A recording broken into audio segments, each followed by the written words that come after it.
लश्कर खान, मजसूट, उसाम खान, मंजूभा, शोएब, मंजूभा, शहबाज, और पिंडाल में वेचन सभी भाइयों, अस्सलाम वालेकुम। जिए भुट्टो, माशाल्लाह यो पिंडाल जेको मचायो तो यो ही उन्हनि खे अॼु खंडणी में मिली छॾियो तो। हिकिड़ो बि मां दावे सां चवां त हिकिड़ो बि अहिड़ो प्रोग्राम भॼन कोन करे सघिया हूंदा जेके असांजे भाइरनि ग़रीबनि दोस्तनि साथियुनि खे कयो।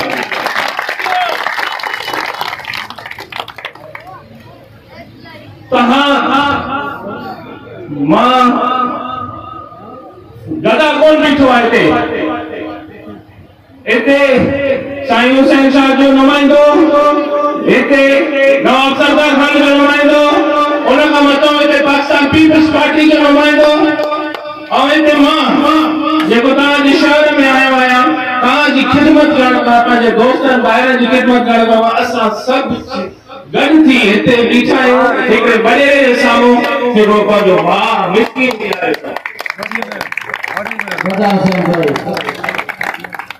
वाइदो कयो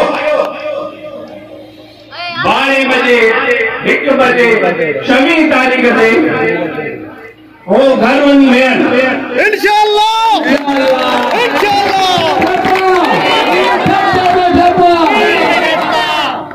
आई वॾी घर बड़ो घर कमर जो उन लाइ इज्जत आहे पर इज्जत इंसान पाण कमाईंदो आहे हिकिड़ी जाइ ते वेही अॼु मां सां त सुभाणे शदात कोट त हण तो ऐं हाणे बनी गाला वञी पहुता हिते बनी गाला कम कोन ईंदो साईं हिते पाकिस्तान पीपल्स पार्टी आहे हिते नवाब सरदार खान ॾेखारींदासीं सुभाणे त साईं हिते नवाब सरदार खान पाकिस्तान पीपल्स पार्टी जी जीत थींदी इंशाअल्लाह ताला। हाणे असांखे शहर में अञा बि ॿ प्रोग्राम करणा आहिनि 12 पाग भंजगणी कोन करणी आहे इलेक्शन कमीशन जी 12 बजे खां अॻु में खोटाइण वारा प्रोग्राम ख़तम बि करणा आहिनि। पंहिंजी जाइ वठंदुसि मुंहिंजे आख़िरी नारे सां जीअं